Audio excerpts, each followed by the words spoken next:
Hi Skin Fam! It's been a little while since I've checked in with some home care and skincare videos. So a little while ago I was showing you different mask combinations and at-home treatments and facials.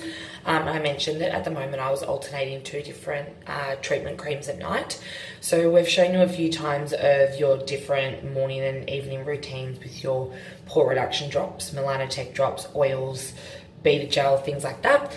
And quite often we have people using sort of the same or a similar combo morning and night, which is completely fine. There are sometimes situations when we're wanting to specifically target something a bit more directly that we're needing to introduce some treatment creams or some treatments at nighttime. So I'm currently alternating Revitosin and Super Bright. So tonight I'm going to show you Revitosin because it's my Revitosin night. So I'm currently alternating the two. Quite often I will as well throw in a hydrating mask, acne mask and things like that in there. But these are the two I'm alternating at the moment. So the reason I'm alternating these is because I do still get a few just very, very random breakouts. I've got some old scarring, which is probably a bit difficult to see on this video, but it's just a bit of old pitted acne scarring from years ago. So the actual acne has definitely cleared up now, but just a little bit of old acne scarring. And just some PIP, so that's that post-inflammatory pigmentation, which is those red marks, which we know lots of people do suffer from. I also do get a little bit of pigmentation and hyperpigmentation across my upper lip and also through my forehead here, especially when I have been out of the sun. So that's the reason that I'm alternating the two different nighttime creams to target those specific concerns. So I also love these because I consider them lazy nights. What that means is instead of having to do all of my drops and serums and creams and things, I can actually just cleanse my skin and put these straight on. So most of our treatment creams don't have anything underneath or anything over the top. That way they can go straight into that skin cell and do their work. You could have done a hydrating mask or something beforehand, taken it off, popping your Super Bright or something on. But I've just cleansed my skin, so my skin's nice and clean and dry. And then I'm going to put my Revitosin on tonight. So this is our vitamin A or our vitamin A exfoliating lotion, as you can see there.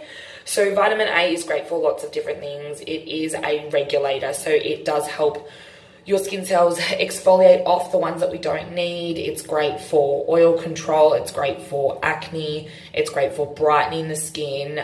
It's great for lots of different things. This one in particular I find is fantastic for those random little breakouts and for that post-inflammatory pigmentation. We've got lots of our acne clients on this. We've also got lots of our pigmentation clients on this. So it's not necessarily for one specific skin type, it's the ingredient and what the ingredient does. So vitamin A, like I said, a really good regulator. It is exfoliating, so it does help to lift those dead skin cells up and off. I like to think he's the conductor of the orchestra. So he kind of like, you're a good cell, you're a bad cell, you're a good cell.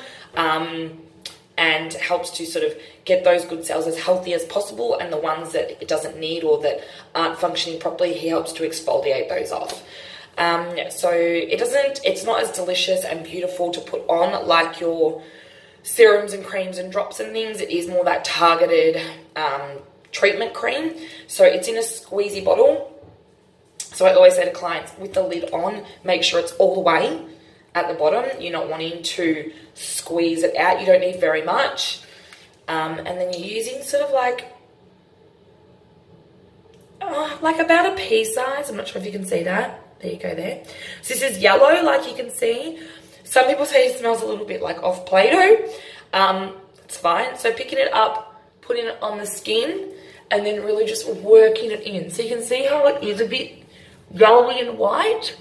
I'm just wanting to work that all the way in. So I do bring all this up under my eyes as well. Make sure you do get our advice on that. In case you do have more of a delicate or dry eye area, always get our advice, and as well get our advice after a thorough skin consultation of how often you would be using that. We often drip feed it into your skincare twice a week before working up to it every second night.